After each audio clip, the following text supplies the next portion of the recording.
ধরলা নদীর সাথে সংযুক্ত একটা খাল। এখানেই চাচা জাল ফেলেছিলেন বোয়াল ধরার উদ্দেশ্যে। দেখছেন জালটি তোলা হচ্ছে।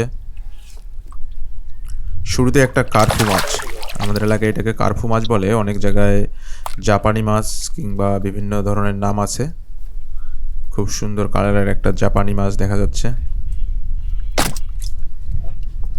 এখানে জাল ফেলার মূলত উদ্দেশ্যই হচ্ছে বোয়াল ধরা, কিন্তু পানিতে বড় সাইজের যে মাছগুলি আছে, জাপানি মাছ কিংবা মিরকা মাছ, সেগুলিও জালের মধ্যে উঠে আসে।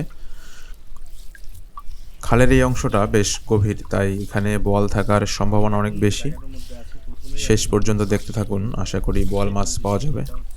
একটা ক্যানেল, আর এই ক্যানেলটা একদম লেগে আছে হচ্ছে ধরলার যে মেইন নদীটা তার সঙ্গে।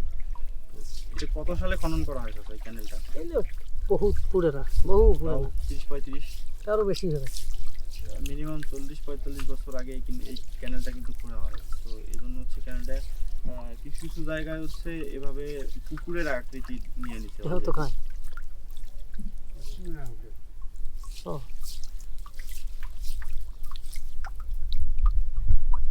এই জন্য হচ্ছে স্থানীয় কিছু লোকজন যারা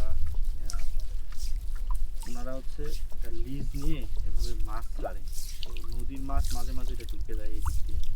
বোয়ালগুলো যেগুলো আছে এগুলো কিন্তু সব সারা মাছ না, সারা মাছ আছে না না না, যে বোয়ালগুলো আছে ধরলার থেকে আসে, নদী থেকে, ধরলা নদীর থেকে একদম এই দিক এসে ঢুকে গেছে।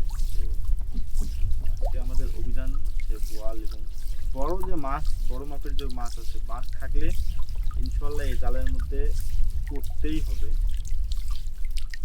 আর যদি বাইরে যদি হচ্ছে যে জাল ফাটায় চলে যায়, সেটা হচ্ছে কিছু করার নেই, সেক্ষেত্রে আর কি কিছু করার থাকে না। তাছাড়া জালে মাছ যদি পড়ে তাহলে আটকাবেই।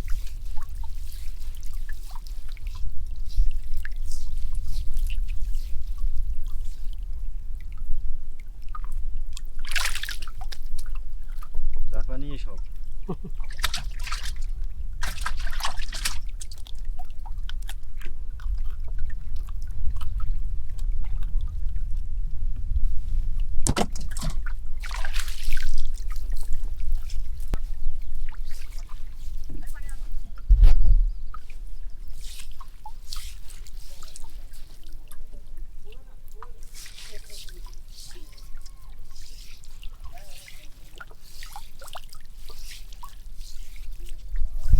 মাছ আছে নাকি সামনে?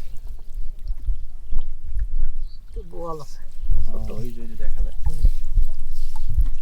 তো সামনে একটা বোয়াল কিন্তু আছে। এটা বড় বড় না ছোট দেখতেছি? বেশি বড় না, নামে বোয়াল ধরে।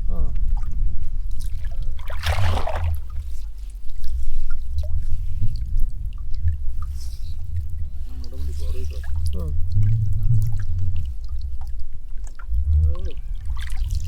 বোয়ালের বাচ্চা।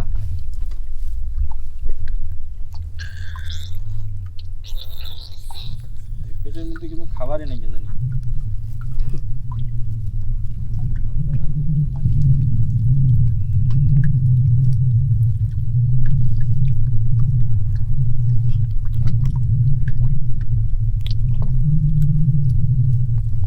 এটা কালার এরকম কেন? কালো হয়ে গেছে। কালো আছে।